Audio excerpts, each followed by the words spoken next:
Comment ça va dans le Languedoc en ce moment? Écoute, ça va fraîchement. Les nuages commencent à venir sur la région, mais ça va, on est toujours dans le plus bel endroit du monde. Donc pas de grêle encore comme on a eu par chez nous, vers le Bordelais et tout ça. Pas de grêle, hein, de la pluie, mais raisonnablement, juste assez pour nous empêcher d'aller rentrer dans les vignes en tracteur, mais juste assez pour que ce soit bon à la fois pour les vignes et pour les truffes. Donc ça, c'est quand même super. D'accord, d'accord. Il y a un petit peu de monde là qui arrive ou... Parce que moi je vois pas trop là. Et Bon, moi, de je toute vois façon, pas c'est où pas ça se grave. voit. Je vais regarder. Ah. Il y a 9, moi je vois 9 yeux. Ouais, 8. c'est bon, c'est bon. Après, ce que tu peux faire, c'est éventuellement le partager sur ta page aussi, le live. Mais bon. Et vas-y. Je vais essayer de faire plusieurs choses en Ouais. même temps, attention. Ah, a priori, les femmes, c'est connu pour ça, hein. Mais moi, en ce qui concerne l'informatique, pas du tout. Bon alors, et si tu nous parlais un petit peu de ton aventure dans le vin, comment ça a commencé et c'est quoi ton domaine? Écoute, l'aventure, elle se passe dans le Languedoc. Elle se passe sur les terres du cru La Livinière, à 200 mètres d'altitude, sur un petit domaine que ma maman a acheté il y a 30 ans. Et la folie m'a pris il y a déjà quelques années d'avoir envie de reprendre, mais tout a réellement commencé quand j'avais 13 ans. La crise économique qu'on s'apprête à connaître de nouveau et qu'on avait déjà eu dans les années 2008 avait fait Ouais. poser à ma mère la question de est-ce qu'avec un peu de chance, j'aurais envie de reprendre le domaine. À 13 ans, j'avais aucune idée de ce que je voulais faire de ma vie, mais j'étais sûre d'une chose, c'est que j'avais envie de vivre ici. Et puis, passé les 16, 17, 18 ans, j'ai découvert ce que c'était que les bonnes bouteilles. Et voilà, mes études ont fini par me mener dans la vigne, le vin, et arrivé au domaine ici en 2016 pour reprendre ce domaine qui était parti de zéro, tout en ruine, et essayer d'amener plus loin l'empire que je suis très fière que ma mère ait construit ces 30 dernières années. Donc, quand eux, ils ont récupéré, c'était pas des vignes à l'époque. Si? C'était des vignes qui servaient à faire du 150 hectolitres à l'hectare à la coopérative. Donc ça fait quand même un paquet. Pour ceux à qui ça parle pas, aujourd'hui on fait plutôt du 40-45 hectolitres à l'hectare. Et les bâtiments étaient complètement en ruine, il n'y avait pas de cave particulière. C'était un domaine, une production comme tout autre fruit ou légumes. Il y avait tout à refaire, quoi. Exactement. Surtout la réputation, mais ça c'est pour la totalité du Languedoc, je pense. C'est voilà, tout à reprendre. Là, je me fais un petit plaisir. Je suis en train d'ouvrir une de tes bouteilles, d'ailleurs. Petit plaisir. Tu rigoles pas, toi. Tu commences par le haut du panier. On va se faire un petit capitel de santé. On en parlera tout à l'heure. Tu pourras en parler. J'espère juste qu'il est bon, qu'il n'est pas bouchonné. J'ai prévu une carafe si jamais il y a besoin. Et du coup, ta maman, elle travaille toujours avec toi, je présume. Alors, on avait prévu de lui offrir une semi-retraite, mais les circonstances actuelles font que, en plus de ne pas avoir sa semi-retraite, elle est forcée de travailler 3 à 4 fois plus que ce qu'elle faisait d'habitude, parce qu'en ce moment, ne travaille à Santeil en priorité que qui n'est pas payé. Donc, au turbin. Et oui, bien sûr qu'elle travaille toujours. Elle travaille là, elle m'épaule, elle me soutient, et on est très complémentaires. On est un duo. On est en train de faire une transmission, mais c'est un réel tandem. On est toutes les deux très fortes pour se noyer dans un verre d'eau, mais en général pas le même. Ah, ben voilà, on a quelques personnes. On a des gens de Croatie, on a des gens de Bordeaux, on a Christian Gelbé qui est là. On a une dame d'Afrique du Sud qui vient d'arriver. Je pense qu'ils vont pas tout comprendre, mais c'est pas grave s'ils ont besoin. If you have any questions, guys, in English, feel free to ask, and we will do our best to reply in English, of course. Donc, si tu nous expliquais un petit peu la spécialité de la Livinière et pourquoi Santeil, et qu'est-ce qui fait que Santeil, il est vraiment pas comme les autres. Alors déjà, la Livinière, c'est la première appellation dans le Languedoc à avoir été classée comme un cru. Donc, il faut savoir qu'on part vraiment de loin. Hein. Il y a 30 ou 40 ans, on faisait des gros volumes dans le Languedoc. Très peu de personnes mettaient du vin en bouteille. Et on s'est retrouvé dans les années 90-95 à avoir une poignée de résistants, une poignée de vignerons qui se sont mis ensemble pour crier haut et fort qu'on était sur un des plus grands terroirs. Et c'est à ça qu'a abouti finalement en 1999 la création du Minervois Livinière, qui est finalement la première appellation classée en cru dans le Languedoc. Alors il s'agit de 300 hectares à peu près qui sont situés entre 200 et 600 mètres d'altitude, entre 150 plutôt et 600 mètres d'altitude, sur les hauteurs de la Livinière, sur 6 villages. Et sur lequel les vignerons travaillent depuis plus de 20 ans à montrer que le Languedoc est un terroir de grand vin. Alors aujourd'hui, ça peut paraître assez évident pour beaucoup, mais je peux vous dire qu'il y a 30 ans, le Languedoc était loin d'exister dans le monde de la bouteille et du vin de gastronomie. Et pourquoi Santeil? Eh ben, Santeil, c'est un microclimat particulier. Santeil, vendredi matin, quand je me suis levée aux aurores pour aller dans mes vignes avec ma machine à dos, il y avait un soleil magnifique sur la colline, les feuilles brillaient, le temps était clair, et pourtant dans la vallée, il y avait des nuages sombres, tout était dans le brouillard, dans la brume. On se retrouve ici avec des nuits qui sont plus tempérées, on a souvent un air un petit peu plus dégagé. L'été, on a la chance d'avoir des nuits plus fraîches, et on est sur de l'eau. On a beaucoup de réserves d'eau dessous, on a beaucoup de puits sur le domaine, ce qui nous permet en fait de profiter du côté très ensoleillé de nos terrasses exposées plein sud, donc des raisins gorgés de soleil. On le sent dans la cuvée avec laquelle tu te trouves en compagnie, là tout de suite, tu as vraiment le soleil des terrasses exposées plein sud. Et pourtant, on arrive à trouver dans le sol toute la fraîcheur, puisque en fait, le cru de la Livinière est sur les derniers contreforts de la Montagne Noire. Et la Montagne Noire, c'est le bout du bout, mais le bout tout de même du Massif central. Donc, on a la chance de pouvoir récupérer toute la fraîcheur qui vient des sols. Donc Santeil, c'est très particulier. Au niveau des sols, vous n'avez qu'une typicité de sol ou... On est sur des grès siliceux. Après, tu as des petites variantes, c'est-à-dire que tu as des endroits qui sont plus ou moins calcaires, tu as des endroits qui sont plus ou moins argileux. J'ai des zones où il y a un petit peu de limon aussi. Donc, on a la chance d'avoir quand même une mosaïque de terroir, puisque à Santeil, on est un véritable clos. Le clos Santeil, c'est un îlot de 20 hectares avec 12 hectares de vignes et 8 hectares de tout un tas d'autres trucs. Il y a à peu près, je pense, 1,5 hectare juste de tas de cailloux, de murgés, des chênes fruitiers, des oliviers, des bosquets. Donc, on a une réelle mosaïque de terroir. Donc, voilà, d'un point de vue géologique et climatologique, on a certaines spécificités. Et à ça, on peut ajouter aussi tous les cépages, puisque en fait, ça fait 30 ans que ma maman travaille à replanter tous les cépages qui étaient les rois du Languedoc au XVIIIe siècle. Quand elle est arrivée ici, quand elle s'est installée, avec juste, si tu veux, le côté émotionnel et sensitif, parce que ma mère, elle n'était pas du monde du vin, elle a débarqué ici après avoir fait quelques voyages dans le Rhône, en Bourgogne, et elle s'est dit, mais pourquoi est-ce qu'on n'est pas un des plus grands terroirs du monde? Qu'est-ce que notre terroir a de moins que les autres, voire même qu'est-ce que les autres ont de plus que les terroirs du Languedoc? Et c'est ce qu'elle a voulu prouver. Et grâce à mon papa, qui était, à mon âge, il vendait des bouquins, il a toujours été féru des livres pleins de poussière. Il a lu beaucoup de livres des années du XVIIe et du XVIIIe siècle. Et en fait, si tu te plonges dans ces livres-là, tu lis des commentaires de vin du Languedoc qui te parlent de finesse, qui te décrivent de l'élégance, de la fraîcheur. Et là, toi, dans les années 80, tranquillement installé dans ton fauteuil, tu bois un canon de vin du coin, tu as la langue accrochée dans le palais et tu te dis, je comprends pas quel est le couac qui s'est passé entre-temps. Ouais. Et dis-moi, j'ai une question de Mathieu, qui est basé en Croatie, mais qui était passé au domaine, il me semble, il y a quelques temps, l'année dernière. Allô?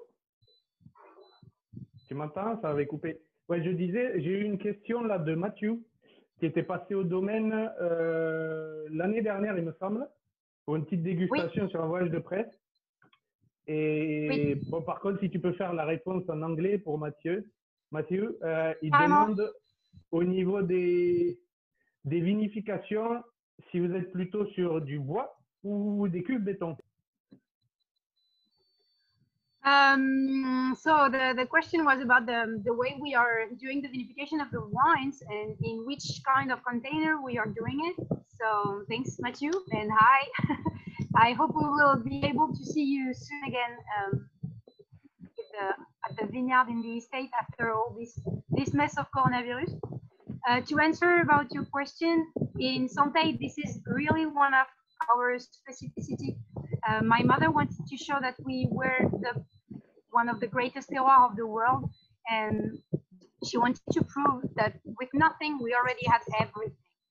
So this means that she really wanted to show all the complexity and the deepness that we can have in our wines, in the tannins and the structure that we can find in the way we work the vines, and so the substances that it can bring to the grapes and of course to the wine at the end. She really wanted to show that the structure of our wines was only coming from the good grapes on the good terroir. And this is the reason why the wines are vinified and aged only in stainless steel tank. And so this is the way we really do not add anything. We just do wine that are 100% grapes. So to work on the tannins, because when people are using barrels and doing aging in barrels, this has good reason. They don't only add the tannins of the wood to the wine, they also play with the oxygen, and we are also playing with this oxygen, but we are doing it with racking, different rackings every 3 months, and we age the wine in tank for a minimum of 2 years. Okay, thank you. Good English. My pleasure. So after we got Christian Gelbehausen, which is apparently from Hungary. Hi Christian. Hi. Donc lui, il me demande ce que je bois, donc je vais tout simplement montrer la bouteille et lui dire, et je pense que tu vas peut-être pouvoir parler du vin. Donc là, j'ai décidé aujourd'hui pour cette petite session de test live de sortir ce que je suis venu chercher la dernière fois au domaine, un petit Capitel de Santé. I'm drinking this, Christian. It is 2008. This is very stunning. It's 100% Cinsault, but Cecil will tell you more right now about it.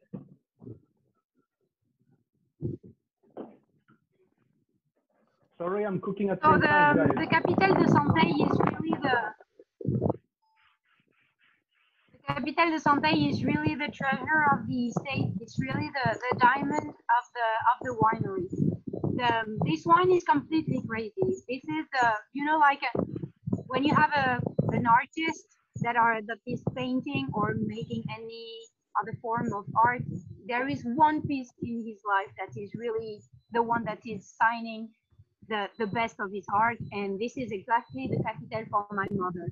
My mother, she always thought that the Cinsault, the grape variety Cinsault, was the greatest grape variety of Languedoc and the noblest grape variety. But everybody here was only using it to produce rosé, to make big yields, very diluted wines. And here in Santé, we are really trusting that the Cinsault is the Pinot Noir from the south. So the Capitel de Santé is the extreme point of the Cinsault. This is a wine that is doing a 2-month maceration. This is a wine that never goes through a pump. We never do any pumping over, only punching down, only love, patience, a lot of time. And this is a wine that we only transfer by gravity, excepting for the bottling, of course. But this is a wine we really want to avoid from any form of shaking, to really preserve all the elegance and what I like to call the silky touch that it has. And est-ce que tu arriverais à nous faire la même en français pour nos amis francophones qui sont en ligne, comme ça on les perd pas? Bien sûr, bien sûr. Donc, And just to finish les about amis the francophones, vintage, je suis en train de boire un petit Capitel de Santé 2008. C'est pas l'heure de l'apéro, mais c'est pas grave. Hein. En mode confinement, je pense que l'horloge, on l'oublie un petit peu ces temps-ci. Et là, je suis en train de cuisiner quelque chose que je vais déguster demain avec les Capitels. C'est un pâté en croûte avec du chevreuil et du sanglier. Et si vous voulez, je vous donnerai... J'attends la livraison. Hein. Ah, tu veux la livraison aussi? Ben, bien sûr. Ouais, donc si tu pouvais présenter en français un petit peu la typicité des capitels. Bien sûr. I just wanted to finish about the vintage of this bottle because you said that it was 2008 and I just wanted to precise that the Capital is never sold, is never on the market before it's turning 10 years old. This is also the way we are pushing it to the extreme point because for us, this wine really deserves to wait and to grow itself in the bottle before to be open to 10 years after minimum. Alors, bon, pour les francophones, le Capital de Santeil, c'est vraiment le point d'orgue, si vous voulez, des créations de ma maman. Je disais tout à l'heure en anglais, comme dans tous les artistes, il y a toujours une œuvre qui est vraiment la plus grande œuvre de chaque artiste. Et on peut dire que le Capital, c'est vraiment le diamant, le trésor du domaine. C'est vraiment la grande création de ma maman. C'est un cinsault, 100%. Alors, il faut savoir qu'il y a 30 ans, et il y a même encore 20 ans, le cinsault, c'était considéré comme un cépage qui n'était bon que pour faire du rosé, de grosses productions, d'épées qui pouvaient faire cette taille, une grappe qui peut peser jusqu'à 2 kg. Vous pouvez assommer quelqu'un avec une grappe de cinsault, vous pouvez jouer au paintball avec ses grains. C'est quand même assez impressionnant. Et les gens ont toujours pensé que c'était donc un cépage qui était juste bon pour apporter un petit peu de fraîcheur et de gourmandise, on va dire, dans un assemblage, ou tout simplement faire un rosé. Et pour nous, c'est au contraire le plus grand cépage du Languedoc. C'est toute la finesse et l'élégance, mais ça ne s'obtient pas n'importe comment, bien sûr, si on guide la vigne pour qu'elle ait des tout petits rendements et que pour une même plante, elle produise beaucoup moins de grains. Donc, c'est des vieilles vignes que vous avez retravaillées, oui. c'est ça? Alors, vieille vigne, fais gaffe à ce que tu dis, parce que la vigne a été plantée l'année de naissance de ma mère. Donc, si jamais on te demande d'aller se faire de vin. Non, c'est très jeune, c'est très jeune. Oh, voilà, elle est en pleine adolescence. Voilà, soyons politiquement corrects. Question de ma part, au niveau des cinceaux, vous les faites comment? C'est en gobelet ou c'est... On en a quelques-uns en gobelet et puis on en a quelques-uns qui étaient en gobelet que mes parents ont transformé en cordon pour arriver à passer plus facilement au tracteur. Mais donc tu es sur des cordons vraiment très très tortueux. Si certains veulent voir, vous pouvez vous balader sur ma page Instagram ou ma page Facebook. Il y a quelques photos de pieds de vigne justement. Mais ici vraiment la règle c'est de détailler très court parce que ça permet les bourgeons les plus bas, donc les bourgeons que l'on laisse quand on fait des tailles courtes sont beaucoup moins fertiles. Donc pour une même plante, tu vas avoir beaucoup moins de grappes au final. Et en plus, on est sur des terres qui galèrent relativement. Donc, on a réellement beaucoup plus de concentration, si tu veux, que ce que tu pourrais avoir si tu le mettais dans une terre où il y a, on va dire, suffisamment de nutriments dans les sols, sur des terres fertiles. Donc, le capitel, c'est vraiment le bout du bout le plus extrême du cinsault qu'on peut obtenir, puisque c'est un vin qu'on va laisser en macération pendant 2 mois. Donc, la macération, c'est le contact entre le jus du raisin et sa peau. Donc, c'est le moment où on fait l'extraction, la macération. Une macération normale, c'est 2-3 semaines. Alors, déjà, à Santeil, une macération normale, c'est 4 ou 5 semaines. Mais pour le cinsault du capitel, on va même encore plus loin. Donc, d'une seule parcelle bien particulière, ça aussi, c'est important à préciser. C'est le seul parcellaire de Santeil. Donc, c'est une seule parcelle bien particulière qui va rester 2 mois dans sa cuve, qu'on va décuver juste avant Noël. Et que l'on ne va jamais travailler avec une peau. Ça aussi, c'est un des petits secrets de cette cuvée. C'est un vin qui est travaillé qu'avec la gravité. C'est là qu'on voit la photo où tu es avec les cuissardes Exactement. dans la cuve. Ok. Mais t'as pas peur de te noyer dans la cuve un de ces jours? Sûrement pas, quel bonheur. Non, sans blague. Attention, hein. Ne pas reproduire à la maison, c'est archi dangereux. Non, je fais ça depuis que j'ai 14 ans, je suis bien entraînée. Mais donc, on fait des pigeages avec les jambes. Alors, il y en a qui aiment bien fantasmer, y aller, tu vois, un petit bikini, tout ça. Moi, j'aime bien mon pantalon boxe parce que comme j'en fais à peu près 20 par jour des pigeages, à la fin, j'ai les jambes qui collent. Donc, moi, franchement, le côté un peu journaliste, un jour, j'ai quelqu'un qui est venu et qui me dit « Oh là là, mais le pigeage, n'importe quoi, ça c'est pour les journalistes. » Je lui dis « Ah, mais si un jour, il y a un journaliste qui vient à Santeil pendant que je fais le pigeage, il a interdiction de rentrer dans la cave. » Quoi, parce que tu donnes toute l'énergie que tu as, c'est encore pire qu'à la salle de sport. Et du coup, le pigeage, tu le fais quoi? 2 fois par jour ou 1 fois par jour? Alors, le capital, c'est d'abord 2 fois par jour les premières fois et après 1 fois par jour. D'accord. D'accord. Alors, est-ce qu'on a des questions? Non, on a un petit peu. Je les vois pas, moi, les questions. Il suffit que tu ailles tu fais un double clic ou sinon tu peux même te les mettre sur le téléphone à défiler à côté de toi. Sur le live, tu verras toutes les questions. Il n'y a pas 40 000 questions pour le moment, mais Christian, qui est en Hongrie, te remercie énormément sur les explications pour le Cinsault. Et en plus, c'est un grand fan de Cinsault. Il a passé tous ses étés plus jeunes sur Bandol. Donc, il a dû boire des bons canons lui aussi. J'imagine. Est-ce qu'il y a des personnes qui ont des questions? Ou sinon, on va continuer. Le temps que je fais mon pâté en croûte, moi. Promis, prochaine fois, j'en amène en Languedoc. Et on goûtera ça avec du santé. Allez, on fait du troc.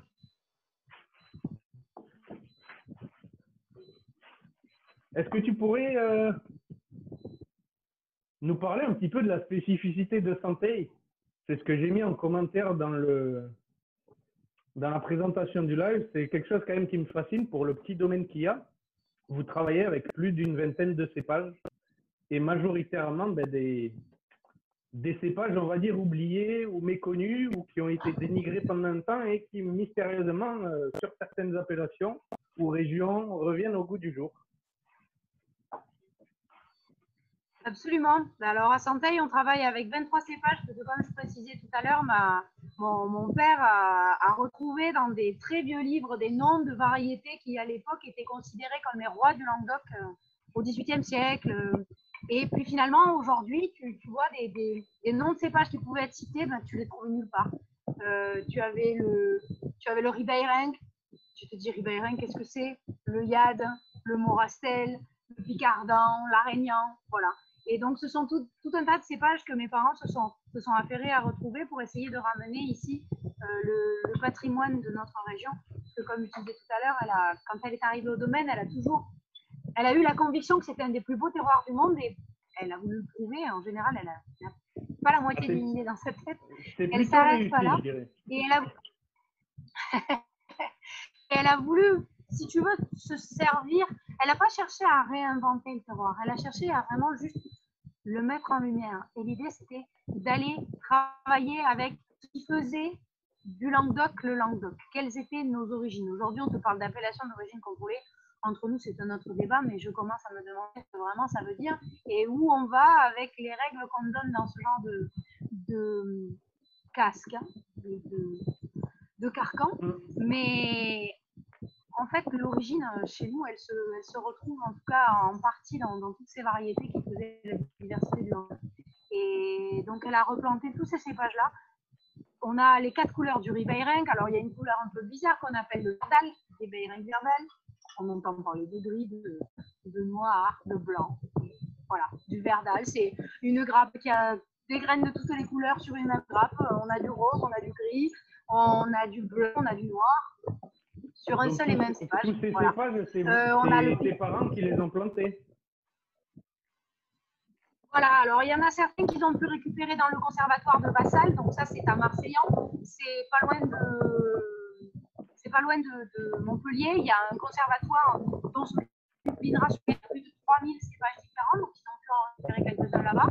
On a récupéré par exemple le picoule noir au domaine de Nalis à l'époque, voilà, on a récupéré des bois d'Arignan blanc aussi au domaine de Nalis. Donc il y a effectivement plusieurs cépages qu'on a pu retrouver à gauche, à droite. Et il y a des cépages, par exemple, qui aujourd'hui ont disparu. Le Ribeirinck blanc, quand ma mère a récupéré les plants au conservatoire de Vassal en 1997 pour faire sa plantation. Elle a fait sa plantation, tout va bien. Et quand on plante une parcelle, il y a toujours quelques pieds qui meurent.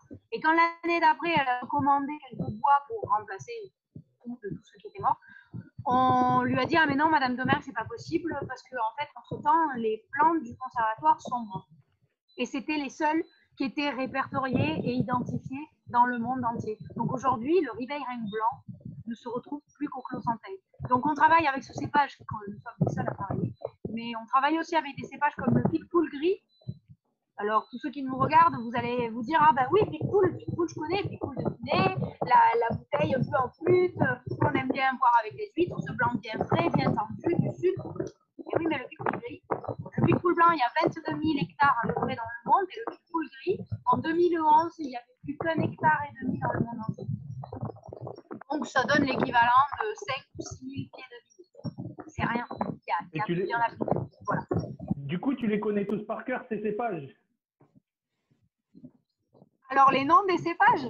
Ouais, mais est-ce que tu pourrais nous faire un petit review, c'est quoi la différence ou la spécificité de chaque cépage? Ah ouh, alors écoute, tu vois, je peux pas te parler de tous parce qu'ils ont tous, en plus, j'en suis à des observations, donc ils ont tous des spécificités avec des thèmes différents en fonction du moment où je l'ai trouvé. Par exemple, la clairette rose, en 2017, on a eu beaucoup de sécheresse et j'ai eu entre 15 et 20% de rendement en moins sur tous mes cépages, donc sur en fait 22 cépages, puisque la clairette rose, au lieu de faire moins de rendement que les autres, au lieu de faire moins de raisins que les autres, elle en a fait beaucoup.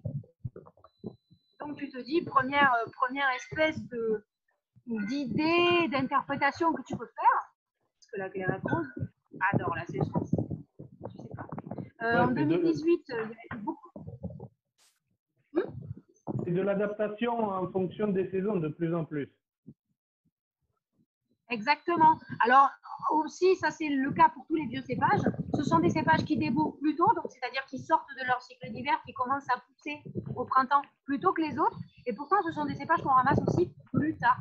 Donc en fait, on a un cycle de la plante, si tu veux, qui est plus grand, plus long. Alors j'émets une hypothèse. Est-ce que c'est pas ça qui leur permet d'avoir un très gros avantage aujourd'hui qu'on note, c'est que malgré le fait qu'on les ramasse très tard, les degrés d'alcool, les teneurs en sucre sont très bas. Par rapport, aujourd'hui, on dit tous que les syrahs, elles vont à plus de 15 degrés, 16 degrés, 17 degrés, elles tapent sur la tête, les grenaches, tout ça. Et ben moi, mon Ribéirac noir, s'il est à plus de 12,5, c'est parce que c'est Noël et j'ai oublié d'aller le ramasser. Donc ça, c'est quand même vachement intéressant sur tous ces anciens cépages qu'on a oubliés. Et donc une de mes hypothèses, c'est est-ce que c'est parce que justement leur cycle est plus long, plus grand, ils débourrent plus tôt, on les ramasse plus tard, ils perdent des feuilles plus tard. Est-ce que c'est ça qui leur permet de mieux s'adapter aux saisons qu'on a aujourd'hui dans le monde? Tu penses pourquoi ils ont plus été plantés autrefois ou pourquoi les gens ça produisait pas assez par rapport au modèle économique du Languedoc d'autrefois ou... Déjà, ce dont on vient de parler là, le degré d'alcool, ben c'était pas intéressant à l'époque d'avoir un faible degré. Tu nous en envoies? Attends, vas-y, passe. C'était vraiment pas intéressant avant d'avoir des faibles degrés d'alcool parce que ben je vais peut-être en choquer certains, mais s'il n'y a pas assez d'alcool, eh ben, tu peux pas mettre assez d'eau dedans pour diluer. Si la couleur est trop claire et s'il n'y a pas assez d'alcool, ben, tu peux pas mettre de l'eau dedans pour faire monter les volumes. Et à l'époque, malheureusement, c'était ce qui se faisait. Donc avoir des faibles degrés d'alcool à l'époque, c'était pas très intéressant. En plus, on produisait les vins pour les soldats à la guerre. Et je peux te dire que pour avoir envie d'aller se faire tirer dessus, ils avaient intérêt à en boire des litres de canon et ils avaient intérêt à ce qu'ils soient fortement alcoolisés. Donc les vins, les raisins, si tu veux, à production à faible degré d'alcool, c'était pas très intéressant. Ils ont aussi une faible couleur, toujours pour cette histoire de dilution, c'est pas très intéressant. Et au-delà de ça, ils sont assez sensibles aux maladies. Donc, c'est-à-dire que nous, à Santeil, depuis que je suis arrivée, on a mis en place les traitements à la main. Donc, on fait les 2-3 premiers traitements à la main avec d'abord un soufre combiné à des extraits de plantes pour stimuler un peu l'autodéfense de la plante et lui permettre, si tu veux, de mieux se protéger contre l'oïdium. Mais si tu fais pas ça, si tu n'es pas prêt à travailler sur mesure pour ces cépages-là, c'est-à-dire chaque variété quand elle en a besoin, et puis en plus, mon Ribéirac qui est là derrière, devant la chapelle, et mon Ribéirac qui est là-bas derrière sur le parking, ils n'ont pas le même cycle non plus. Donc, en fait, ce sont vraiment des cépages qui ont été oubliés parce qu'ils sont sensibles aux maladies et parce que ce sont des variétés qui demandent beaucoup de travail à la main. Alors, à Santeil, on fait tout à l'ancienne, on fait tout à la main. Donc c'est des cépages de vrais vignerons. C'est des cépages pour les vrais vignerons, pas pour les feignasses. Exactement. Ce sont des cépages qu'il faut avoir envie d'aller voir tous les jours. Et est-ce que ça t'arrive qu'il y ait des millésimes où il y ait des cépages sur les 20, c'est 23, c'est ça que vous avez? 23 cépages? Oui. Sur les 23, est-ce que tu en as qui, des fois, produisent pas? Est-ce que ça t'est arrivé ou tous les ans, non, produisent pas, non. Qui produisent pas, non. Qui sont plus sensibles à une maladie, tu vois, en 2018. Alors, tu as des gens qui vont me dire, ah oui, mais 23 cépages, oh là là, comment tu fais pour travailler 23 cépages, ils sont tous différents. Alors oui, c'est sûr que c'est un peu embêtant quand tout est différent. Mais en même temps, tu vois, en 2018, ça m'a sauvé la peau.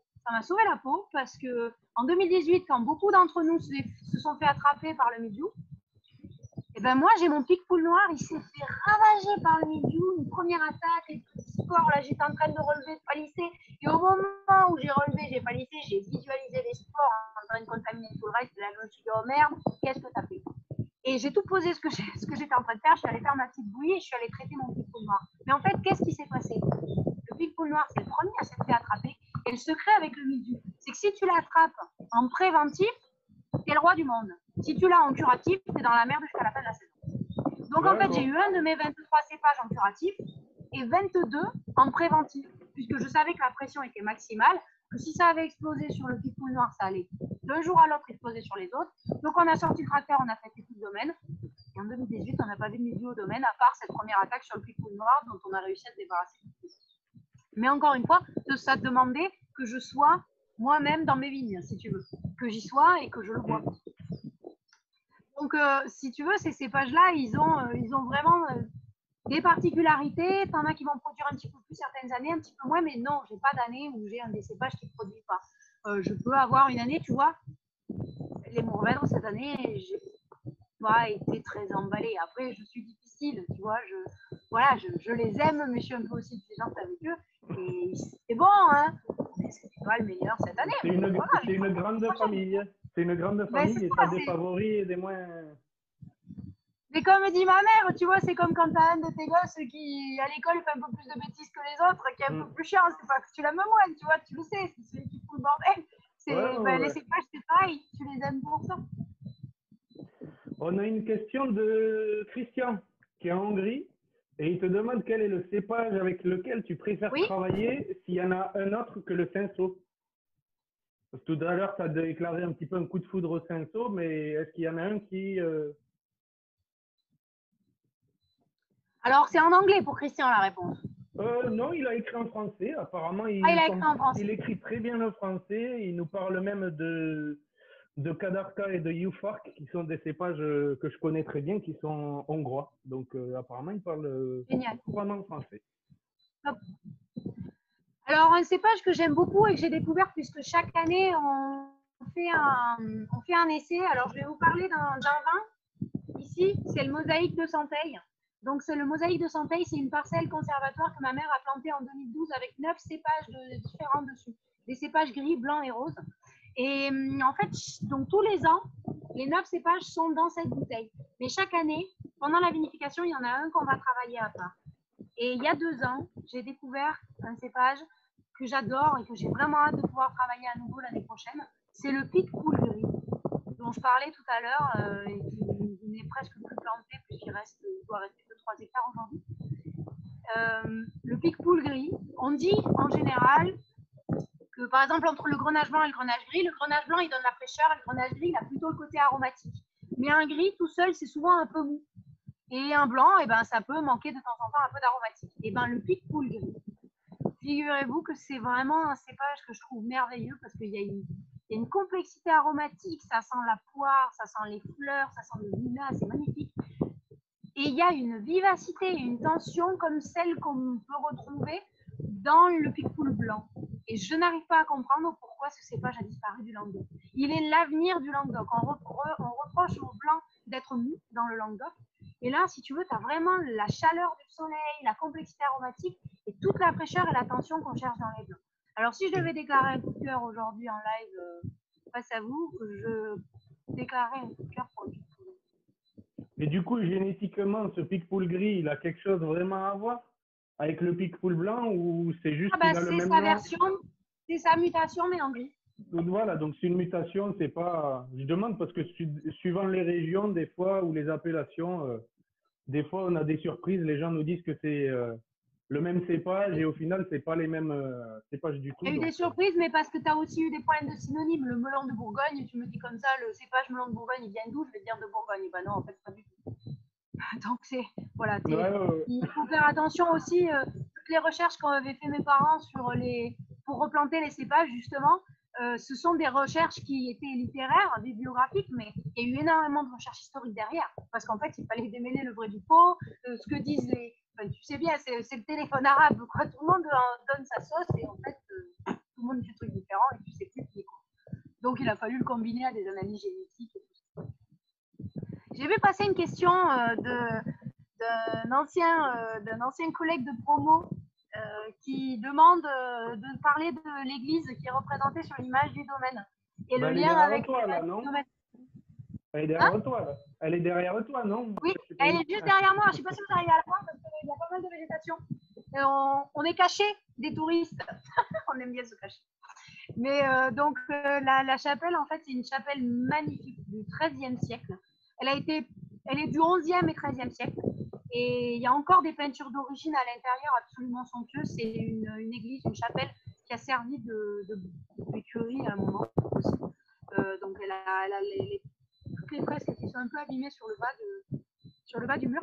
Mais c'est vraiment une chapelle magnifique et on se dit que quand même les anciens, ils savaient où se mettre. Hein, parce que quand on met les pieds à Santeuil, si certains qui nous regardent ont eu la chance de venir ici, il n'y a rien à dire.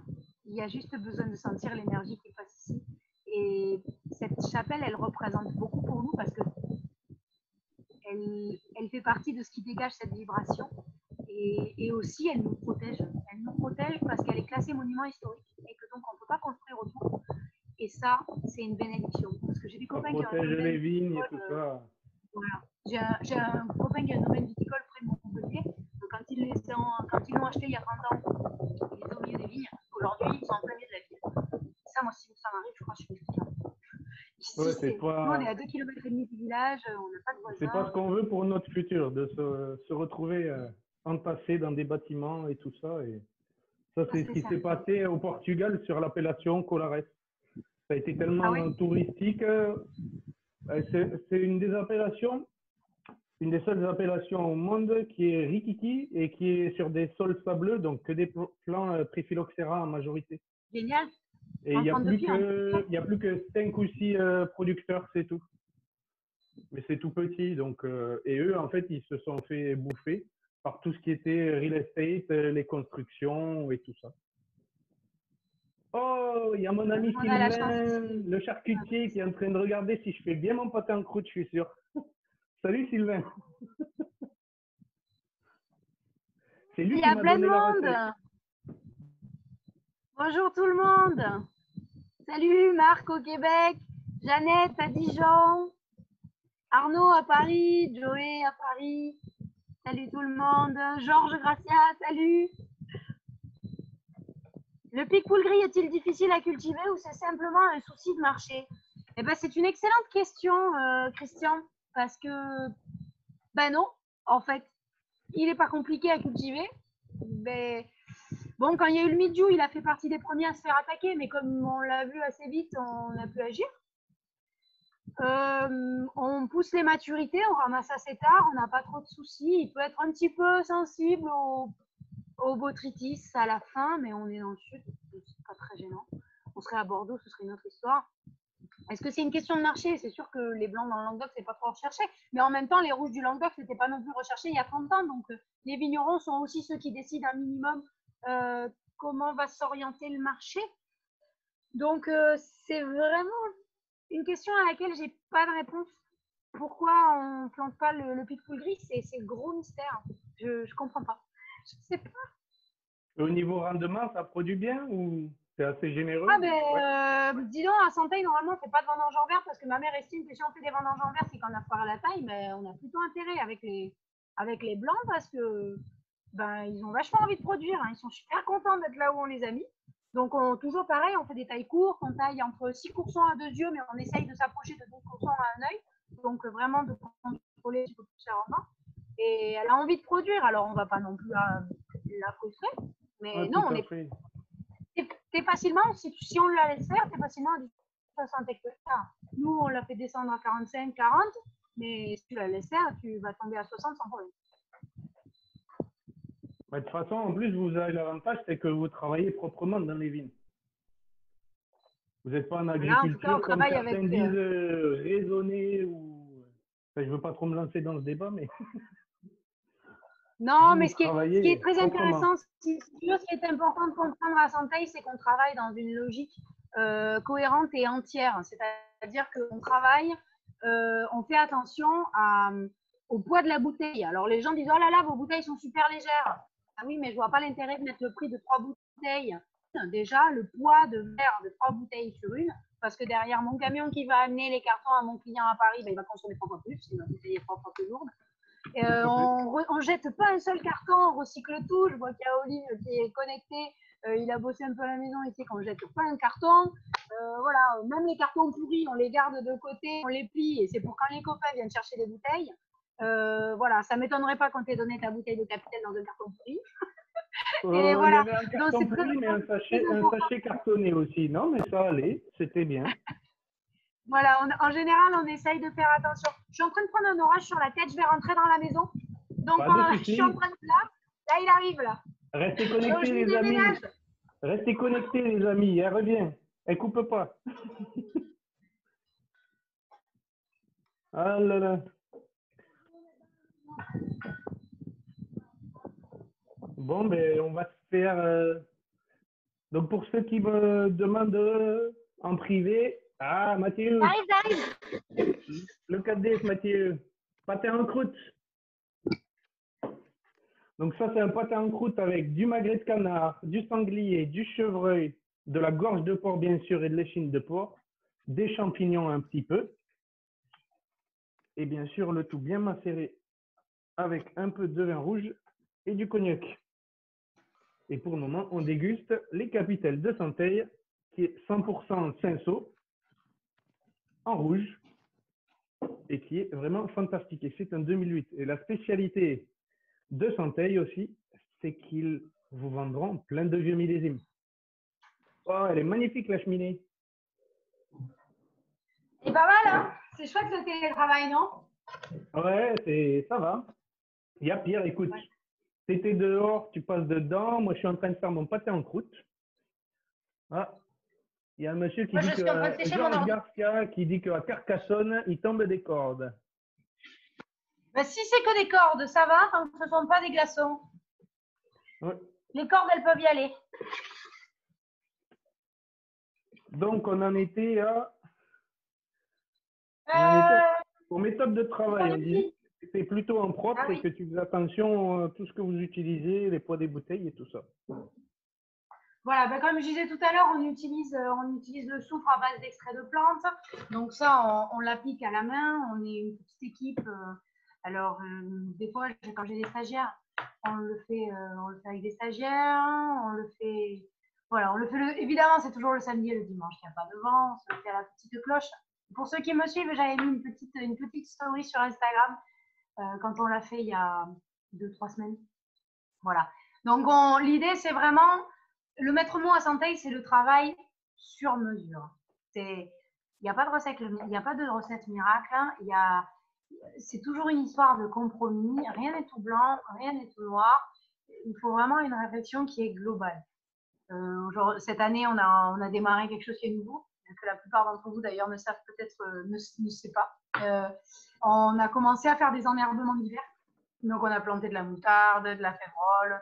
C'est des choses qu'on va mettre en place de plus en plus. Et voilà. Et puis, en plus, moi, quand j'ai commencé à reprendre le domaine il y a 4 ans, et j'ai repris petit à petit. Il y avait le commerce, il y a eu un peu de cave, mais la cave, c'est surtout le royaume de ma maman. Et puis, la vigne au niveau de décision. Et à partir de cette année, la vigne en termes de travail, ça va être moi aussi, puisqu'on avait un prestataire de service à l'époque qui faisait tout ce qui était travaux de printemps et tout ça. Et maintenant, on l'a plus. Donc, la tractoriste de Santeil, ça devient moi. Donc, ça y est, j'ai ajouté une 45e casquette sur ma tête. Donc, voilà. C'est cool parce que c'est un nouveau métier tous les jours et on le fait pour nous. On le fait pour nous. On a la maison qui est au milieu et on travaille proprement pour nous d'abord parce que les premiers impactés, c'est nous. Ma sœur, elle nous laisse les filles au mois de juillet. Le mois de juillet, c'est le moment où tu fais le plus t'as plein de traitements. Si j'ai mes nièces qui courent en maillot de bain dans les vignes et que j'ai mis des merdes, tu vois, on est les premiers impactés. C'est d'abord une démarche égoïste avant une démarche marketing. Vous êtes auto-confiné déjà. Ah ben ça, nous, on est confinés toute l'année, tu sais, j'ai des gens qui m'appellent et me disent alors, c'est comment? Ben génial. Ça ne change rien. Non, si, par contre, ça change. moi, j'ai une question Ça par change rapport de au thé vin. très Après, plaisir. C'est pas de travail de bureau. Je suis tout le temps dans mes vignes. Il n'y a pas de commerce.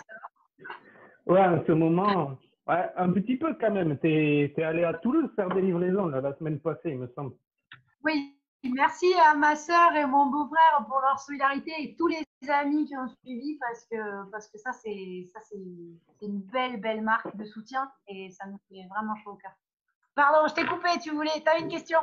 Ah oui, c'était pour. Non, mais continue, hein, on est en mode tranquille, hein. Moi, je suis en train de finir mon pâté en croûte. Ouais, je voulais te demander là, sur les. Vous faites plusieurs cuvées, 6 ou 7, si je me rappelle bien, ou quelque chose comme ça. 14. Même 8. Combien? Ah oui, mais c'est 14. vrai.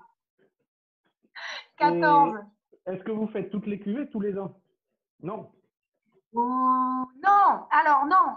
Attends, je mets un petit mot pour dire coucou à tout le monde sur Internet. Non, on ne fait pas toutes les cuvées tous les ans. En fait, comment dire?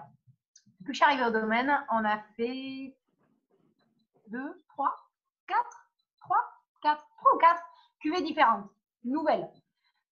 Donc, dans les années 2017, je crois, 2018, j'ai enfilé mon sac à dos et je suis allée faire une tournée à Paris, toute seule. Et je suis allée toquer chez les gens.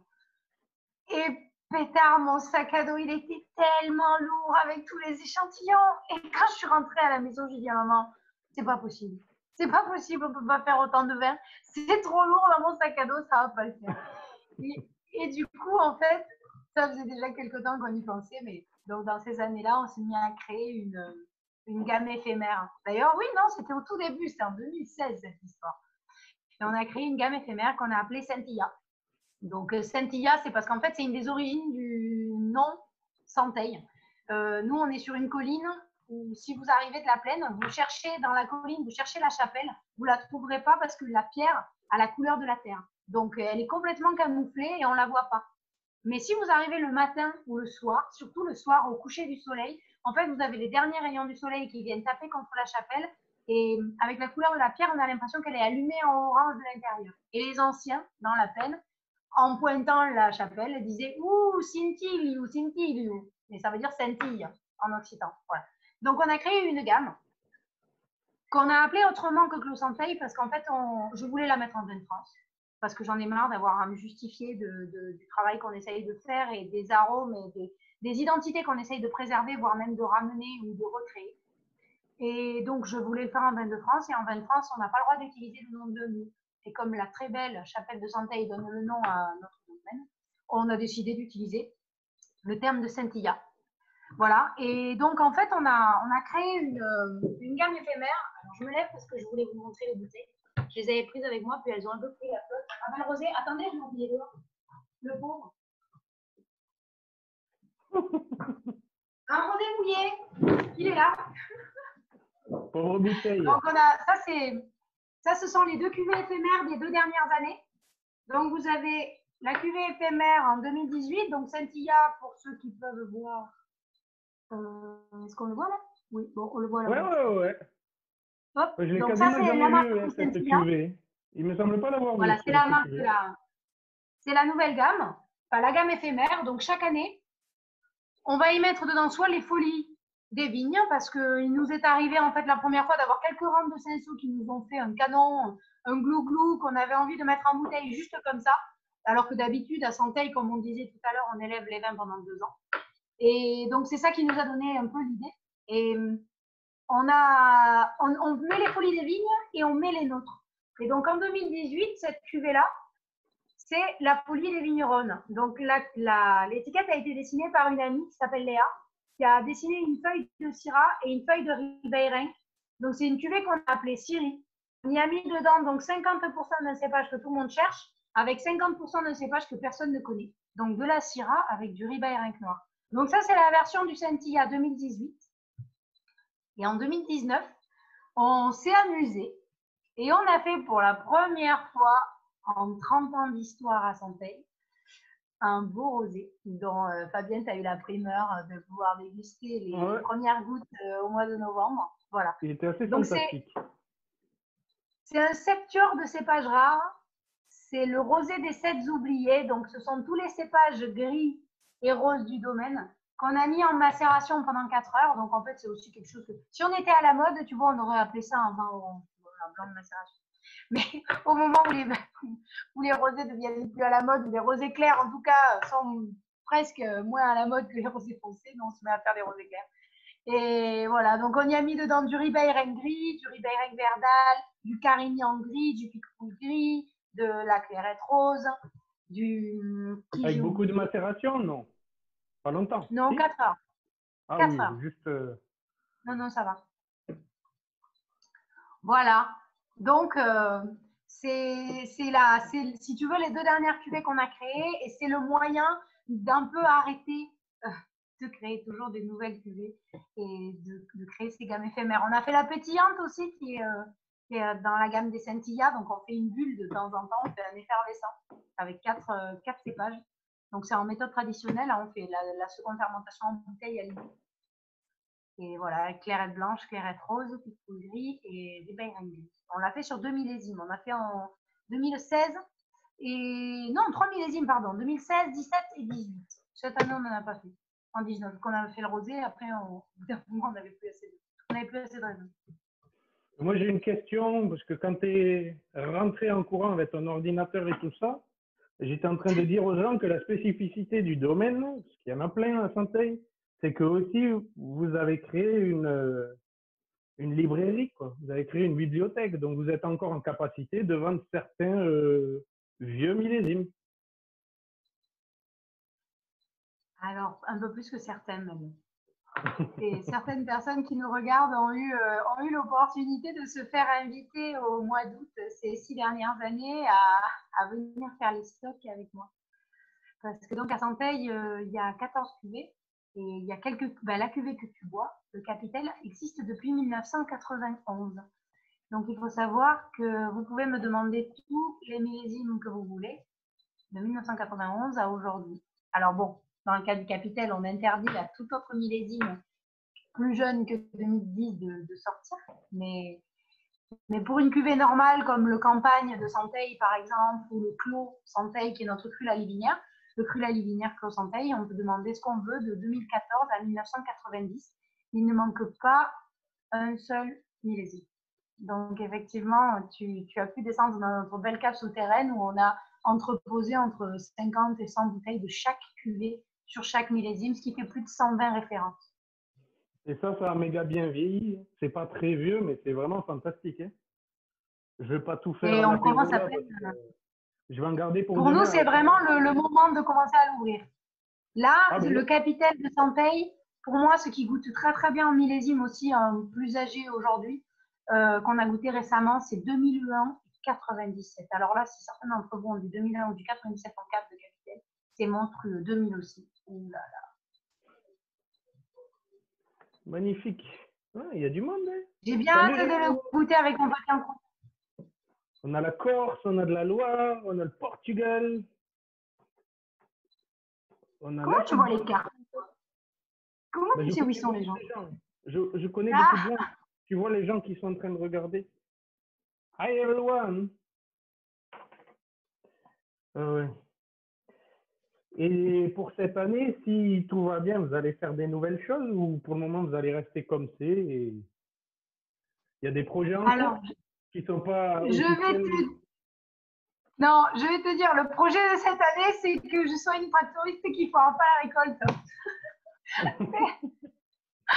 C'est déjà tu vois, voilà, c'est le projet de l'année. Non, pas de nouvelles cuvées. On a une cuvée qu'on n'a pas encore présentée. Oh, attendez, j'ai quelqu'un à vous présenter. Ça, c'est la nouveauté de l'année.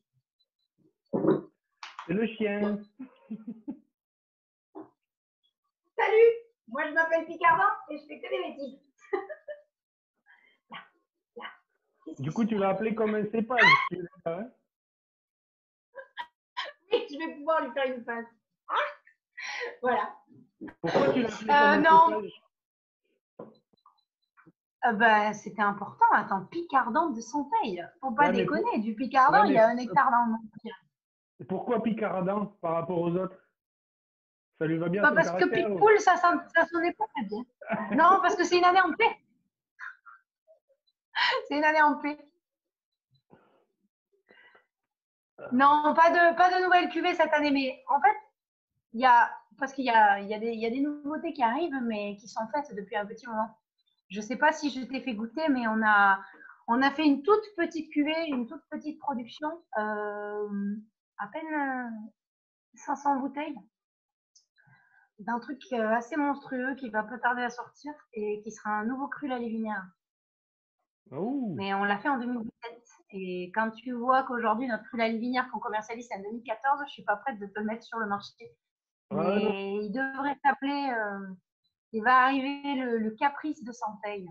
Voilà, cool. attention. Et si je me rappelle bien, si je Mais dis il a pas de été fait en bêtises, il me semble que tu faisais quelque chose en... Mais je sais pas si... je sais pas, c'est un IGP ou peut-être en Range France, celui qui est sucré. T'en as un qui est sucré, non? Ah, le coreux. C'est l'herbe ou Ouais, quelque chose, non? c'est l'arme de Santeil.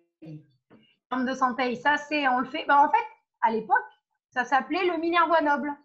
Mais quand mes parents demandaient à l'INAO de recréer une AOC Minervois noble, ils se sont fait envoyer chez Plumeau. Je te passe les détails. Et donc, ils ont eu droit à l'appellation, en fait, qui est vin de France. Mais si tu veux, avec une mention quand même précisée. Alors, c'est quoi? C'est mou partiellement fermenté, issu de vendanges passeriers. Issu de raisins passeriers, vendanges passeriers. Ben non, Mais maman, ça, tu vous peux pas en fermer, il y avez a le fait fil. beaucoup, non? Vous n'avez pas fait beaucoup de millésimes de ça? Non, alors ben, cette année, ils ont vendangé, moi j'étais en déplacement, ils ont vendangé pendant 8 heures pour ramasser, tiens-toi bien, 50 litres. Ah oui, donc... Donc c'est une petite production. Non, on fait du 3 à 4 hectolitres à l'hectare. Il y a entre 50 litres et à peu près 1200 bouteilles maximum. C'est pour ça que ce sont des bouteilles qu'on commercialise en 50 centilitres. D'accord. Parce que sinon, on n'en aurait vraiment pas assez.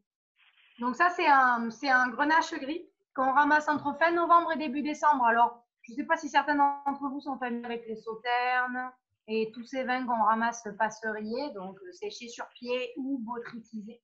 Mais la particularité, normalement, c'est qu'on ramasse en plusieurs fois. On appelle ça des tris successifs. Et nous, à Santeil, en fait, c'est l'inverse. On va passer dans les vignes plusieurs fois, mais pour trier, pour faire tomber tout ce qui ne nous plaît pas, pour faire tomber tout ce qui ne va pas. Et donc, c'est ma mère qui passe régulièrement pour enlever tout ce qui convient pas. Et finalement, début décembre, si jamais il reste quelque chose qui est beau, eh ben, on ramasse tout. D'accord, d'accord. Mais vous arrivez... Il y a du botrytis qui vient se poser dessus, non? On a les meilleures années jusqu'à 20%. Alors, je dis les meilleures années parce que le botrytis, ça apporte une complexité aromatique qui est quand même très intéressante. Donc, si, on peut avoir on peut avoir vraiment jusqu'à 20% de botrytis. D'accord. Ça va. Moi, c'est pas courant de toute façon le bon botrytis dans le Languedoc. Hein. C'est pas une Non, région à ça, c'est certain. botrytis. Bon, après, il y a eu une année, tu vois, en 2018, donc c'était une année très pluvieuse, c'était l'année dont je parlais tout à l'heure où beaucoup d'entre nous se sont fait attraper par le mildiou et où j'ai la chance, grâce à mes 23 cépages, d'avoir pu me défendre contre le mildiou assez tôt. Une année comme 2018, on avait un cépage qui était complètement botrytisé, je l'avais même gardé, je voulais essayer de le faire sécher parce que moi je me suis formée à Sauternes dans un domaine où j'ai passé 2 ans et donc j'ai particulièrement d'affection pour les vendanges botrytisées. Et finalement, il n'arrêtait pas de pleuvoir, donc ça gonflait, ça n'arrivait même pas à sécher, que il repleuvait dessus, donc ça a mal fini. Chez nous, en général, quand on a du botrytis, ça finit mal. Ok. Voilà. Alors, je vois une question qui arrive de Christian. La grande question de l'année, c'est un gros problème en Hongrie en ce moment. Avez-vous des soucis concernant l'approvisionnement en bouteilles ou en bouchons? Alors nous, on a pas mal de bouteilles de bouchons qu'on avait déjà commandées et ensuite on freine quand même un petit peu les mises en bouteille déjà parce que normalement c'est pas le moment. Hein. Nous, on met que les blancs et le rosé aussi et la part des anges qui est un claret. Donc eux, ils sont déjà mis en bouteille. La part des anges, ça va pas tarder, mais j'ai déjà les bouteilles et les bouchons avec moi. Mais je prévois pas les mises de mes rouges tout de suite. Voilà. Pour une question déjà de trésorerie, parce que c'est pas le moment pour un petit domaine comme le nôtre de se tirer une balle dans le pied en faisant un trou dans la trésorerie. Et comme on fait des longs élevages en cube, on a la chance de ne pas être pressé par le temps pour faire les mises des rouges. Mais on a commandé il n'y a pas très longtemps des bouteilles pour donc les blancs et les rosés et des bouchons. Et on a, par chance, pas eu de soucis de ce côté-là. On a la chance d'avoir des fournisseurs qui nous suivent et qui sont bien organisés. Magnifique, magnifique. Mais de toute façon, vous faites la mise en bouteille avec un prestataire ou vous avez votre chaîne de mise? Non, on a une vieille girondine qui date de 1946. C'est notre belle et fidèle machine de mise en bouteille. Donc, on fait nous-mêmes. On fait nous-mêmes parce qu'on a beaucoup de petits lots, en fait. C'est pas très intéressant pour nous. Et en plus, la plupart des gros camions, ils passent pas devant le domaine. Donc, ça veut dire qu'il faudrait que j'aille mettre le camion là-haut sur le parking, que j'envoie le vin là-haut. Et donc, ça veut dire beaucoup de manipulation, beaucoup de stress pour le vin. Et à Santeil, on fait très attention à la matrice des cépages, à la matrice des vins. Et on n'a pas envie d'aller les trimballer dans tous les sens pour rien. Je me doute, donc, on essaie d'éviter ce genre de stress. Voilà. Moi, je vais te poser une question toute bête. Vu que vous faites plein de cuvées, si tu devais en prendre 3, 4 ou 5, lesquels tu sélectionnerais? Je suis sûr que tu as des favoris de toute façon. Lesquels je sélectionnerais pour partir en voyage? Ouais, voilà. Si tu devais en prendre 5 de chez toi que tu devais emmener, lesquels tu prendrais et peut-être les présenter, quoi. Allez. Parce qu'il y en a. Alors, attends. T'en as 3. Je sais que t'en as où tu as énormément de cépages et t'en as où tu as moins de cépages. Donc, c'est peut-être. Ouais. On va rester sur les rouges parce que tout à l'heure, je vous ai déjà présenté le mosaïque de Santeil, le blanc, avec les 9 cépages. Bon, si je partais en voyage, je le prendrais quand même avec moi. Alors, je vais le mettre à côté. Je vais baisser la caméra. Hop. Est-ce qu'on les voit là? Non, on ne les voit pas. Hop. Alors, veuillez nous excuser pour la nappe. Ce n'est pas la nappe du dimanche. C'est la nappe couleur moutarde. Oui. Vous avez joué au Cluedo ou quoi là? Le docteur Moutarde. Le colonel Moutarde dans le salon a tué Madame Pervenche avec la nappe et une bouteille de Santeil. On ne se moque pas. Elle est anti-tache. En ce moment, on a un chiot à la maison qui renverse absolument tout ce qu'il y a sur la table. Donc, l'anti-tache est nécessaire. Alors, donc, je choisirais, voilà, si je devais partir avec 4 bouteilles, je prendrais celle-là. Alors, je prendrais celle-là. Waouh, c'est beau. Qu'est-ce que tu fais maintenant? Combien de temps il va cuire? Oula, ben, ça cuit assez de temps. Hein. Déjà, tu as 20 minutes, je crois, 200 ou 210. Et après, on redescend à 150, 160 pendant une quarantaine de minutes. Donc, on va peut-être pas faire le live tout du long, mais je t'enverrai des photos de toute façon. Magnifique. Alors, voilà la présentation des 4 bouteilles avec lesquelles je partirais si je n'avais que 4 places dans mon sac à dos. Mosaïque de Santeil, donc les 9 cépages, gris, blanc et rose, le conservatoire. C'est vraiment un arc-en-ciel de saveurs languedociennes. On est sur un véritable voyage. On a un côté minéral, on a de la fraîcheur. On ferme les yeux et on sent du silex. Derrière, on a un côté fenouil. C'est quelque chose que vous pouvez mettre aussi bien, par exemple, sur un carpaccio de Saint-Jacques que tout simplement pour un apéritif. Donc ça, c'est le mosaïque de Santeil. Ensuite, il y a le Carignanissime. Alors, le Carignanissime, son nom, c'était un peu une blague. C'était pour faire un pied de nez à son petit nom de l'époque, qui était la Carignanas, qui rime très bien avec Vinas. Mes parents sont les premiers à avoir fait un 100% Carignan qu'ils ont mis en bouteille. Parce que quand ils sont arrivés ici, les parcelles avaient déjà plus de 80 ans et ils n'ont pas pu se résoudre à arracher des vignes de 80 ans en parfait état de production. Donc le Carignanissime est mis en bouteille en 100% Carignan depuis 1992. Et c'est vraiment, pour moi, c'est le vin qui représente le plus le Minervois, l'esprit d'ici, le côté vraiment, tu vois, le nounours à l'extérieur qui a l'air vachement tendre, qui a l'air vachement rustique et pourtant à l'intérieur il est tout tendre, super sympa. Voilà. Le Carignanissime, c'est ça. C'est un bon bout de viande, c'est un moment avec des copains, c'est épicé, c'est fringant. C'est un parfait vin de bistrot. Donc ça, c'est pour le Carignanissime. Après, on a le C de Santaille rouge qui est juste ici. Alors le C, pourquoi C? On a le C rouge et le C blanc. C, c'est un peu, si tu veux, le point d'exclamation à la fin de la carrière de ma mère. C'est les 5 cépages qui étaient les rois du Languedoc au XVIIIe siècle, enfin assemblés dans une cuvée pour faire ressortir une identité qui n'existe plus dans le Languedoc. Donc ça, c'est le C de Santaille. Donc Picpoul noir, Ribeyrenc noir, Ribeyrenc verdal, Œillade et Morastel noir à jus blanc. On part dans un autre monde, à l'aveugle. Enfin, tu as eu l'occasion de venir nous voir au domaine avec des Masters of Wine.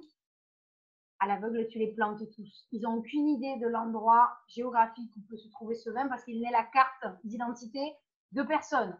Tu as le côté acidulé, tu as le côté garrigue, mais à côté, tu ne comprends pas parce que tu es sur les fruits plutôt rouges et non pas les fruits noirs. Tu sens de la grenade, de la groseille, du cranberry. Pas des choses qu'on attend normalement dans des cépages traditionnels du Sud. Et puis finalement, on termine par le Cru la Livinière, le Clos Santaille, 2014, incontournable dans la dégustation.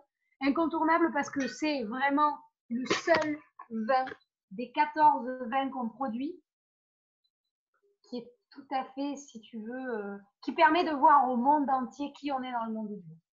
Voilà. C'est le seul vin qui a un assemblage dans des proportions et des cépages que tout le monde a l'habitude d'avoir. C'est un Syrah, Grenache, Mourvèdre, un tiers de chaque. Et moi, je l'appelle le traducteur. C'est le moyen de faire en sorte que tous les palais du monde soient capables de comprendre qui on est et qu'est-ce qu'on fiche à Santaille. Quel est ce monde complètement inconnu dans lequel on vit. Voilà. De toute façon, il n'y a pas beaucoup de monde comme vous dans le Languedoc qui produisent des vins avec autant de cépages. Hein. Non. Il y Qui joue autant a... avec les assemblages aussi. C'est qui que j'ai vu la dernière fois, que j'apprécie beaucoup aussi, ils ont plein de vieux cépages, c'est Gravidas. Oui, le Clos Ils du ont pas mal Gravidas. de vieux cépages aussi, donc... Oui. Mais après, oui, C'est c'est rare. important que ça revienne. Ouais. C'est important que ça revienne. Et dans le Minervois aussi, de temps en temps, ils organisent au moment des vendanges. Ils l'avaient fait il y a 2 ans, je crois. Ils m'avaient demandé de venir avec des échantillons de mes cuves de monocépage. J'avais amené du Ribeyrenc, j'avais amené du Picpoul noir, du Morastel, pour faire goûter aux gens, pour faire goûter aux vignerons, en fait, pour leur permettre de voir un peu à quoi ils pourraient avoir accès. Des cépages qui, aujourd'hui, on a tendance à tous faire la même chose. De la Syrah, t'en as partout, du Chardonnay, du Pinot Noir. Et c'est très bien parce que de toute façon, tu fais des Syrahs sur des terroirs différents, donc elles ont des âmes différentes. Mais on a la chance chez nous d'avoir un plus de ça, des cépages qui sont on ne peut plus identitaires. Alors, il faut s'en servir. Je veux dire, aujourd'hui, il y a tellement de vins sur le monde, il y a tellement de curiosités à explorer. C'est dommage de passer à côté d'une signature et d'une identité. Et vous avez des vignerons du coup du Languedoc ou éventuellement même de l'étranger du coup qui viennent chez vous, soit pour étudier les cépages ou éventuellement pour voir et pour implanter chez eux ou très peu? Oui, non, je reçois des mails. Alors, des fois, les gens ne viennent pas jusqu'à se déplacer, mais pour avoir des contacts des personnes auprès de qui on récupère les bois. J'ai des voisins vignerons. Le problème, c'est que, tu vois, j'ai un voisin vigneron, il veut planter du Ribeyrenc. Et je lui ai dit au moment des vendanges, je lui ai dit, mais viens le voir. Et en même temps, pendant les vendanges, tu fais quoi dans des vignerons? T'as pas le temps. Tu peux pas. Donc, oui, on en a qui viennent. J'ai eu des vignerons bordelais qui sont venus cet été, qui sont venus voir les vignes, goûter un petit peu par curiosité. Mais on a du mal, si tu veux, à prendre le temps réellement de pouvoir faire ça de façon plus approfondie. Il existe quelque chose qui est super et qui se passe le week-end du 11 novembre dans l'Aveyron. Les rencontres des cépages modestes, où tu as tous les vignerons qui plantent des vieux cépages qui se retrouvent là-bas. Et on a des invités. C'est tous les ans. C'est tous les ans, il y a des invités qui viennent aussi, il y a des gens de l'étranger. Et puis, on peut donc inviter des sommeliers ou des gens avec nous. Mais au début, c'était juste en fait un regroupement de vignerons qui venaient de parler de leurs problèmes et de leurs problématiques, plutôt que ce ne sont pas des problèmes, mais les problématiques qu'ils avaient autour des anciens cépages. En fait, on se rend compte que moi, j'ai des copains que j'ai rencontrés par ce réseau, des Turcs, des Libanais, et en fait, on a tous le même problème. Quels que soient les cépages d'où ils viennent dans le monde, les cépages autochtones, on a tous les mêmes soucis, les mêmes problématiques. Ah, il y a mon un ami charcutier, d'ailleurs, c'est lui qui m'a filé les recettes de pâté en croûte. Donc, si jamais ça vous intéresse, vous m'envoyez un message et je vous enverrai ses coordonnées. Ou sinon, vous allez sur Facebook, vous allez chercher Sylvain Andreu, Maison Baroque. Il est basé à côté de Bordeaux. Et pour tous les gourmands qui sont pas très loin de Bordeaux, en ce moment, il fait des livraisons.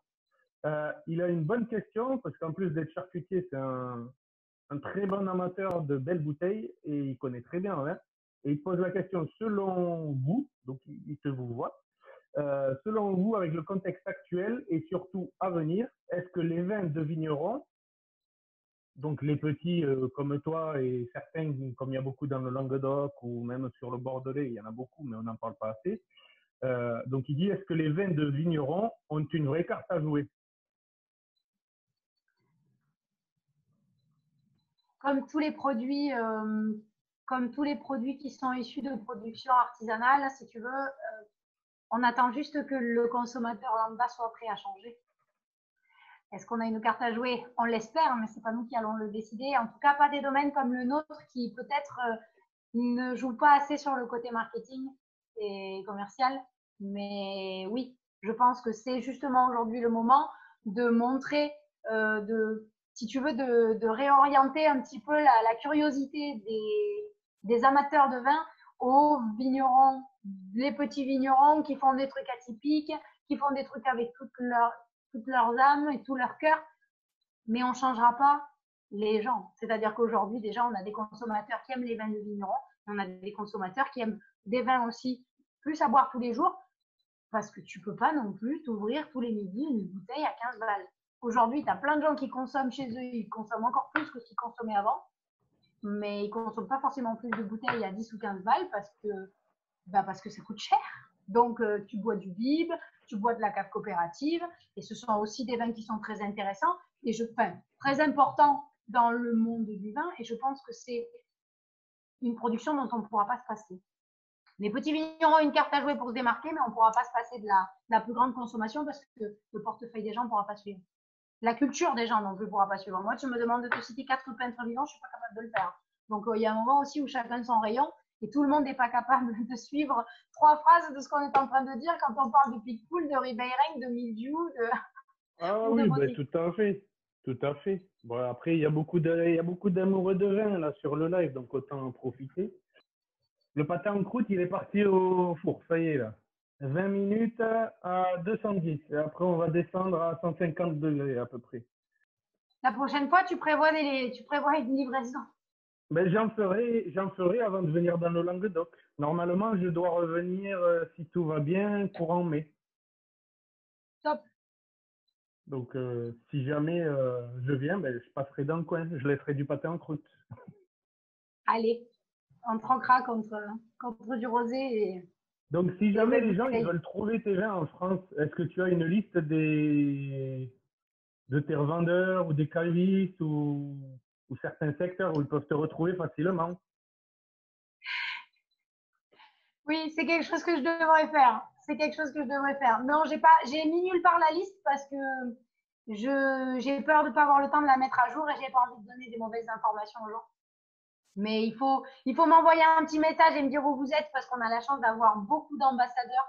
On a la chance d'être soutenu par beaucoup de cavistes, beaucoup de personnes qui nous représentent et qui sont de vrais ambassadeurs de nos vins. Et en fonction des régions où vous vivez, je vous donnerai une liste de cavistes chez qui vous pouvez vous les procurer. On va essayer de mettre en place un petit peu de vente en ligne aussi parce que je me rends compte que pour vous, c'est plus simple que de m'envoyer un mail pour me faire des commandes. Et je remercie tous ceux d'ailleurs qui nous font encore des commandes par mail parce qu'en ce moment, c'est vraiment un soutien très précieux. Est-ce que Mais j'ai le c'est droit un de petit faire mail, un comme petit texto. Arayat? Est-ce que je peux envoyer une lettre manuscrite? Ah, s'il te plaît. Parce qu'il y en J'ai a qui toujours font encore rêvé ça, hein. ça.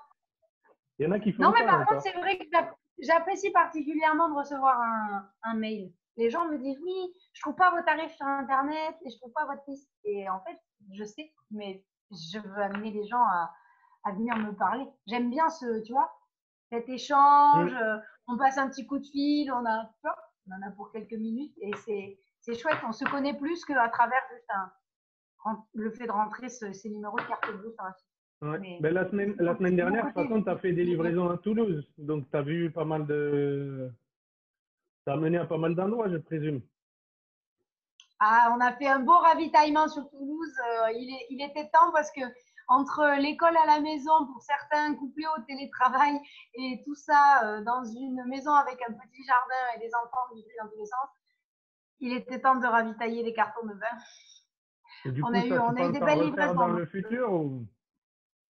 Oui, je pense que je vais monter sur Toulouse à peu près une fois toutes les 2-3 semaines. Et si jamais il y a des gens autour de Montpellier, autour de Perpignan, je peux aussi faire des livraisons. Si les gens sont plus loin, il n'y a pas de souci non plus. Je peux faire des expéditions. Si vous avez des copains pour vous regrouper, à partir de 60 bouteilles, j'offre le port. Donc, si vous arrivez à, voilà, à faire en sorte qu'il y ait un seul lieu de livraison, on peut envoyer dans toute la France. Bah, c'est vite fait, 60 bouteilles avec les copains ou la famille. Facile. Surtout avec des vins qui se boivent aussi facilement que notre mosaïque de Santeil ou le rosé des oubliés. On atteint vite les 60 bouteilles. Non, mais même en dessous des 60 bouteilles, on se débrouille. Aujourd'hui, avec UPS et avec tous les transporteurs, on trouve les meilleurs prix possibles. Je viens d'envoyer 6 bouteilles en Hollande et pourtant, la Hollande et tout ça, ça m'a pas coûté si cher que ça. Cool. On se débrouille. Parfait, parfait. En temps exceptionnel, mesure exceptionnelle. Ben, je C'est me doute, important. je pense que c'est pareil pour tout le monde dans ce moment.